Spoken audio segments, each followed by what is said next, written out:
it is good, all-rounded wise it is good. You can earn money, you can earn fame, and you can help society also. So that way it is a good profession.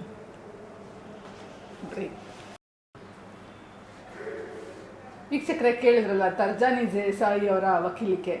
ಹೇಗೆ ತಾವು ಬೆಳಿತಾನೆ ಸೊಸೈಟಿನ ಗಮನಿಸ್ತಾ ಅಲ್ಲಿ ಯಾರಿಗೆ ಅಗತ್ಯ ಇದೆ ಅಗತ್ಯ ಇರೋರಿಗೆ ಕಾನೂನು ನೆರವು ನೀಡೋದ್ರ ಜೊತೆಗೆ ಸೊಸೈಟಿಲಿ ಸಮಸ್ಯೆಗಳು ಕಾಲಕ್ಕೆ ಬರ್ತಾ ಇರುತ್ತೆ. ಅವುಗಳನ್ನ ಸಹ ಅವರು ನೋಡ್ತಾ ತಮ್ಮ ವೃತ್ತಿ ಜೀವನವನ್ನು ಹೇಗೆ ಬೆಳೆಸ್ತಿದ್ದಾರೆ. ಇದು ಮುಂದೆ ಬರುವ ವಕೀಲರಿಗೆ, ಮುಂದೆ ವಕೀಲರಾಗಬೇಕು ಅಂತ ಇರುವಂಥ ಮಕ್ಕಳಿಗೆ ಇದು ಮಾದರಿಯಾಗಿದೆ. ವೀಕ್ಷಕರೇ, ಇದುವರೆಗೂ ತರ್ಜಾನಿ ದೇಸಾಯಿ ವಕೀಲೆ ಆಗಿ ಯೂನಿಯನ್ ಗೌರ್ಮೆಂಟ್ನ ಹೇಗೆಲ್ಲ ಚಾಲೆಂಜ್ ಮಾಡಿದ್ದಾರೆ ಅನ್ನೋದನ್ನ ನಾವು ಇದುವರೆಗೂ ಅವ್ರ ಜೊತೆ ಮಾತನಾಡಿದ್ವಿ. ಇದುವರೆಗೂ ಅವರು ತರ್ಜಾನಿ ದೇಸಾಯಿ ಅಂದರೆ ಯಾರು, ಅವರನ್ನು ಈ ಮಟ್ಟಕ್ಕೆ ಬೆಳೆಸ್ತವ್ರು ಯಾರು, ಅವರ ವಿಚಾರಗಳನ್ನ. ಮೇಡಮ್, ತರ್ಜಾನಿ ದೇಸಾಯಿ ಅಂದರೆ ಯಾರು? ಅಂದರೆ ಮುಖ್ಯವಾಗಿ ನಿಮ್ಮ ಫ್ಯಾಮಿಲಿ. ಹೀಗೆ ನನ್ನ ಮಗಳು ಈ ರೀತಿ ಒಂದು ವಕೀಲೆ ಆಗಿ ಇವತ್ತು ನೀವು ಯೂನಿಯನ್ ಗೌರ್ಮೆಂಟ್ನ ಚಾಲೆಂಜ್ ಮಾಡಿದ್ದೀರಾ. Tarjani Desai versus government of India, ಈ ರೀತಿ ಚಾಲೆಂಜ್ ಎಲ್ಲ ಮಾಡಲಿಕ್ಕೆ ಈ ರೀತಿ ಒಂದು ಬೂಸ್ಟ್ ಮಾಡಿ ಇದನ್ನು ಬೆಳೆಸಿದವರ ಒಂದು ಡ್ರೀಮ್ ಏನಾಗಿದೆ? ಮೇಡಮ್, ನನ್ನ ಫ್ಯಾಮಿಲಿಲ್ಲ ಯಾರೂ ವಕೀಲಿಲ್ಲ. I am a first generation lawyer. But ನಮ್ಮ ಫ್ಯಾಮಿಲಿಯಿಂದ ಅಲ್ಲಿ ಒಂದು ಬೇಸಿಕ್ ಪ್ರಿನ್ಸಿಪಲ್ ಜಾಸ್ತಿ ಇದೆ. ಬೇಸಿಕ್ ಪ್ರಿನ್ಸಿಪಲ್ ಅಂದರೆ ಏನು, whether it is a girl or a boy, ತುಂಬ ಸಪೋರ್ಟ್ ಮಾಡಬೇಕು ಕರಿಯರ್ ಮಾಡೋಕ್ಕೆ, ಕರಿಯರಲ್ಲಿ ಒಳ್ಳೆ ಮಾಡೋಕ್ಕೆ, to earn money, to earn fame, to do good for the society. So ಆ ರೀತಿ ನನ್ನ ತಂದೆ ತಾಯಿಗಳ ಸೈಡಿಂದ ತುಂಬ ಸಪೋರ್ಟ್ ಇತ್ತು. Within period of 4 years I have gone independent. ಅದು ಮಾಡೋಕ್ಕೆ ಕೂಡ my family has supported me a lot. So because of that support system only I was able to come where I am today, and I was able to do lot of social endearing causes also solely due to their support and their boost. They are the main reason behind where I am. ನೀವು ಹೇಳಿದರೆ 5ನೇ ಏಜ್ಗೆ ನೀವು ಬೆಂಗಳೂರಿಗೆ ಬಂದ್ರಿ ಅಂತ ಹೇಳಿ, ಮತ್ತೆ ನೀವು ಲಾ ಮಾಡಬೇಕಾದ್ರೆ ಜೋಧ್ಪುರ್ಗೆ ಹೋದ್ರಿ. ಜೋಧ್ಪುರ್ಗೆ ಹೋಗೋಕ್ಕೆ ಕಾರಣ ಏನು, ನೀವು ಯಾಕೆ ಅಲ್ಲಿ ಲಾ ಮಾಡಿದ್ರಿ ಅಂತ ಹೇಳ್ಬೋದು? ಸೊ ಮೇಡಮ್, ಇದು ನ್ಯಾಷನಲ್ ಲೆವೆಲ್ 1 ಎಕ್ಸಾಮ್ ಇದೆ, ಕ್ಲಾಟ್ ಅಂತೆ, common law admission test. So ಇದರಲ್ಲಿ ನ್ಯಾಷನಲ್ ಲೆವೆಲ್ ಎಂಟ್ರೆನ್ಸ್ ಇರುತ್ತೆ. ಇದರಲ್ಲಿ ರ್ಯಾಂಕ್ ಅಲಾಟ್ ಮಾಡ್ತಾರೆ ನಿಮ್ಮ ಸ್ಕೋರ್ ಪ್ರಕಾರ. ಸೊ ನಾನು 273 ರ್ಯಾಂಕ್ ಇತ್ತು. ಸೊ ನನಗೆ national law university Jodhpur allot ಆಗಿದೆ. ಸೊ ಅದಕ್ಕೆ ನಾನು this is like the IIT of law, NLUs are like IITs of law. So ಅದಕ್ಕೆ ನಾನು ಅಲ್ಲಿ ಓದಿದ್ದೀನಿ. 5 ವರ್ಷ ಅಲ್ಲಿ ಹೋದ್ಮೇಲೆ ಮತ್ತೆ I have come back to Bangalore to practise, and for last 5 years ಇಲ್ಲಿ ನಾನು ಪ್ರಾಕ್ಟೀಸ್ ಮಾಡ್ತಾ ಇದ್ದೀನಿ. ನೀವು ಒಂದ್ಸರಿ ನಂತರ ಮಾತಾಡೋ ಹೇಳಿದ್ರಿ, ನಿಮ್ಮ ಅಂಕಲ್ ಒಬ್ಬರು IAS ಆಗಿದ್ದಾರೆ ಗುಜರಾತಲ್ಲಿ. ಹೌದು, ನಿಮಗೆ IAS ಹೋಗೋಕ್ಕೆ ಅಥವಾ ಇನ್ನೂ ಅದಕ್ಕಿಂತ ಮೇಲೆ ಹೋಗೋಕ್ಕೆ ಎಲ್ಲ ಅವಕಾಶ ಆಯಿತು. ಸೋಷಿಯಲ್ ಕಾಸ್ ಜಾಸ್ತಿ ನಿಮಗೆ ಜನರಲ್ಲಿ ಯಾರು ರೀಚ್ ಆಗಲ್ಲ, ಗೌರ್ಮೆಂಟ್ನ ಅಥವಾ ಕಾನೂನಲ್ಲಿ ರೀಚ್ ಆಗಲ್ಲ, ಅವರಿಗೆ ನಿಮ್ಮ ಹೆಲ್ಪ್ ಸಿಗಬೇಕು ಅನ್ನೋ ಆ್ಯಂಗಲಲ್ಲಿ ನೀವು ಲಾ ತೆಗೆದುಕೊಂಡ್ರೆ. ಹೌದು. ಈ ಹಿನ್ನೆಲೆಯಲ್ಲಿ ನೀವೀಗ ಇಲ್ಲ ಅದು ಮಾಡಿದರೆ ಚೆನ್ನಾಗಿರ್ತಿತ್ತು ಅಂತ ಯಾವತ್ತಾದ್ರೂ ಅನಿಸಿದ್ಯಾ, ನಾನು IAS ಆಗಿದ್ದರೆ ಚೆನ್ನಾಗಿರ್ತಾ ಇತ್ತು? ಅಲ್ಲ madam, everybody see there are different professions in which you can help the society. ನಿಮ್ಮ ಪ್ರೊಫೆಷನ್ ಮೇಲೆ you are also doing a social service, journalist ಪ್ರೊಫೆಷನಲ್ಲಿ. ಸೊ ತುಂಬ ಪ್ರೊಫೆಷನ್ಸ್ ಇದೆ through whom you can help the society. IAS is one such profession, law is one such profession. So ನಮ್ಮ interest ಮತ್ತು passion law ಅಲ್ಲಿ ಇತ್ತು. So ಅದಕ್ಕೆ this is the path I have chosen. End goal all of ours is the same, to help the society, but the path I have chosen is separate. So ನನ್ನ uncle IAS officer ಎಲ್ಲ ಇದ್ದಾರೆ ಗುಜರಾತಲ್ಲಿ, but ಅದು ನನಗೆ ಏನೂ impact ಆಗಿಲ್ಲ, ಏನೂ use ಆಗಿಲ್ಲ. ಯಾಕಂದರೆ ಅವರು ಅಲ್ಲಿ ಕೆಲಸ ಮಾಡ್ತಾರೆ ಗುಜರಾತಲ್ಲಿ. ನನ್ನ ಜೊತೆ ಏನೂ ಸಂಬಂಧ ಇಲ್ಲ, ಇದು ಬೆಂಗಳೂರು ಜೊತೆದು ಏನೂ ಸಂಬಂಧ ಇಲ್ಲ. So I have seen him and I have seen him helping people. So ಅದು end goal is important, but the route I have chosen is different, and I am happy about the route I have chosen. ಯಾಕಂದರೆ ನನ್ನ personality ಪ್ರಕಾರ, ನನ್ನ interest ಪ್ರಕಾರ ಈ route is the appropriate one for me. ಈಗ ನಮ್ಮ ದೇಶದಲ್ಲಿ ಯಾವಾಗಲೂ ಏನಿರುತ್ತೆ ಅಂದರೆ ಬೇಟಿ ಪಡಾವೋ ಬೇಟಿ ಬಚಾವೋ ಅಂತ ಈಗಲೂ ಸಿಚುವೇಶನ್ ಇದೆ. ಆದರೆ ನಿಮಗೆ ಒಂದು ಗರ್ಲ್ ಚೈಲ್ಡ್ ಆಗಿ ನಿಮ್ಮನ್ನು ಸಪೋರ್ಟ್ ಆಗಿತ್ತು ನಿಮಗೆ? ಅದೇ ಮೇಡಮ್, ನನ್ನ ಫ್ಯಾಮಿಲಿಯಲ್ಲಿ no discrimination, whether girl child boy child. ತುಂಬ ಕರಿಯರ್ ಓರಿಯೆಂಟೆಡ್ ಇರಬೇಕು ಅಂತೆ. ಸೊ ಅದೇ ಪುಷ್ ಮಾಡ್ತಾರೆ, ಎಜುಕೇಟೆಡ್ ಇರಬೇಕು, ಕರಿಯರ್ ಓರಿಯೆಂಟೆಡ್ ಇರಬೇಕು. ಸೊ ಆ ಡೈರೆಕ್ಷನಲ್ಲಿನೇ ಪುಷ್ ಮಾಡ್ತಾರೆ. So that was the main thing in my family. So because of that thinking and because of those values I have been given that support to reach here today. So I am grateful for ಇವಾಗ ನಿಮ್ಮ mother ಅವ್ರಿಗೆ ಹೇಗೆ influence? My mother is doing fashion designing from home. ಅವರು actually housewife ಅವರಿದ್ರು, ದೀಪ್ತಿ ದೇಸಾಯಿ ಹೆಸರು. So after I was born, she used to do some exhibitions. After that, my brother was born. ಅದಾದಮೇಲೆ ಅವ್ರ interest ಇತ್ತು fashion designing ಮೇಲೆ, but ಅದು ಯಾಕಂದರೆ ಮಗಳು ಇದ್ದಾರೆ ಬಿಟ್ಬಿಟ್ರು.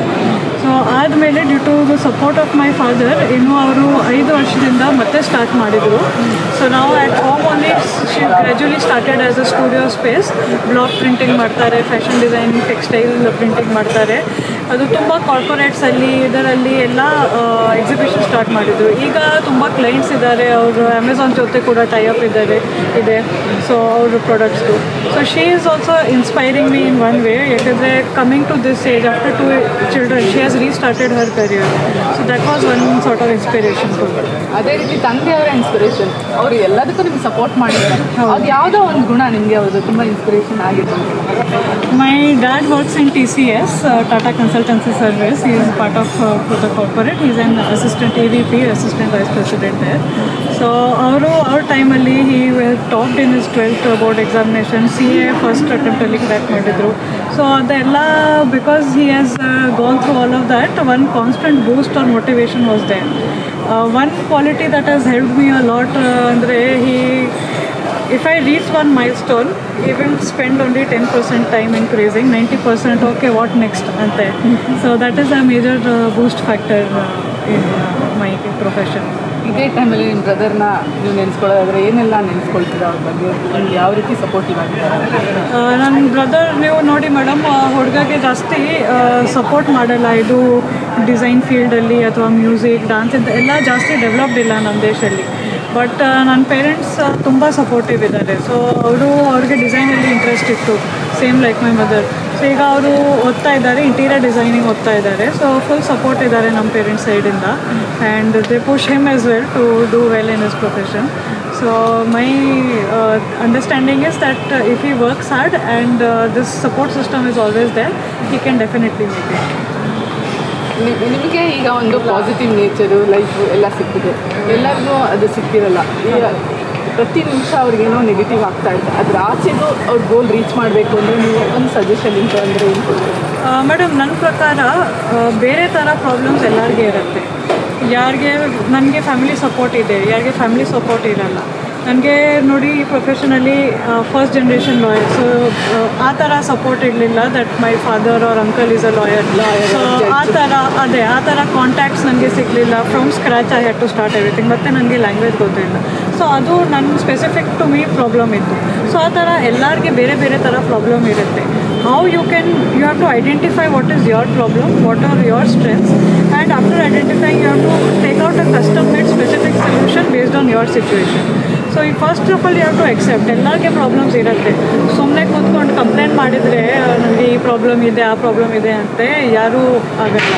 So you have to accept your problem. ಆಮೇಲೆ ಏನು ಮಾಡಬೇಕು ಅದು ನಿಮ್ಮ ಸಿಚುವೇಶನ್ ಮೇಲೆ ಸ್ಪೆಸಿಫಿಕ್ ಕಸ್ಟಮೈಸ್ ಸೊಲ್ಯೂಷನ್ ತೆಗಿಬೇಕು. And you are the best person to find a solution in your situation. Tarjani Desai ಅಂತ ಅಂದರೆ ಒಂದು ಸಮಗ್ರ ಚಿತ್ರಣ ಕೊಟ್ಟಿದ್ದೀರಾ.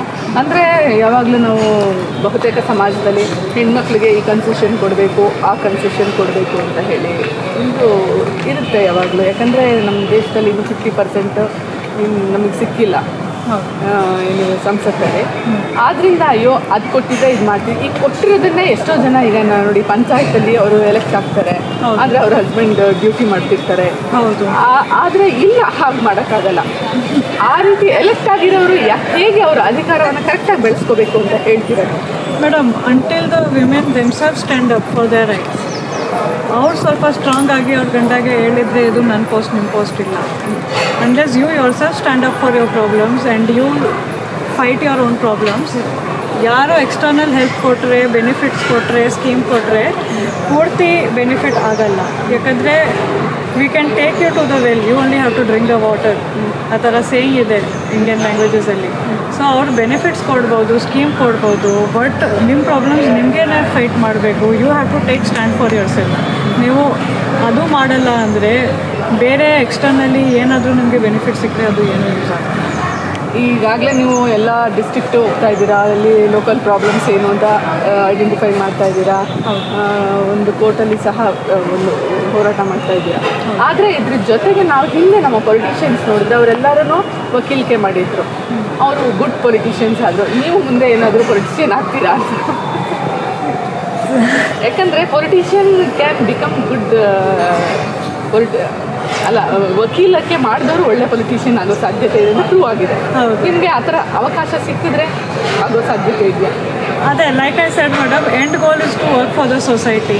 ನಾನು ಯಾವ ರೂಟಿಂದ ಅದೇ ಗೋಲಲ್ಲಿ ಇರ್ತೀನಿ ಅದು ನಿಮ್ಮ ಮೇಲೆ ಡಿಪೆಂಡ್ ಆಗುತ್ತೆ. So being a journalist you are choosing to serve the society. My uncle being IAS officer has chosen to serve the society. I have chosen the lawyer path. Going forward, if I get an opportunity to serve the society, meet the same end goal but through some other path or through some other source, if I feel that is a bigger opportunity and I will be able to impact more people than I am able to do now, definitely I would be open to that opportunity.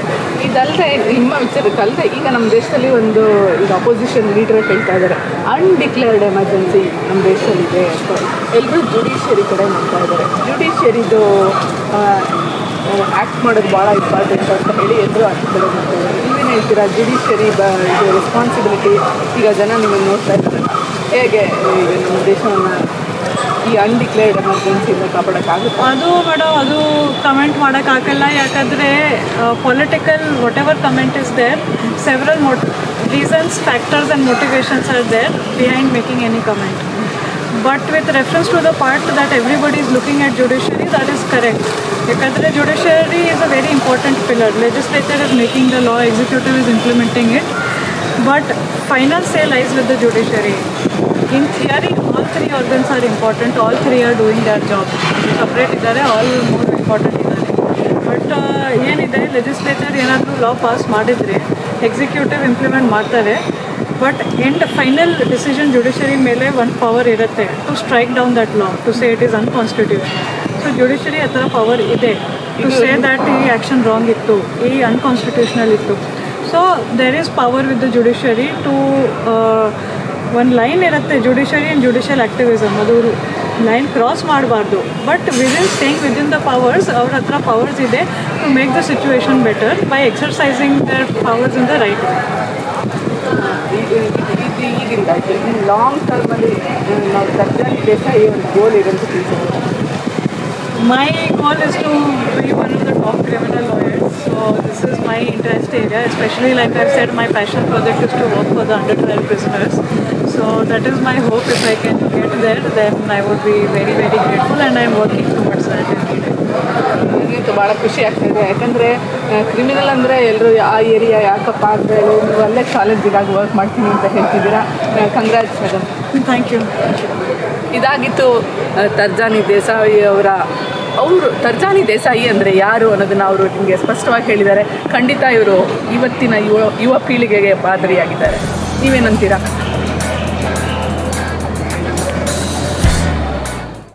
ನನಗೆ ಈ generation ನಾವು ಎಲ್ಲ ಕಡೆ ಹೋದಾಗ ಮಾತಾಡ್ತಾ ಇರ್ತೀವಿ.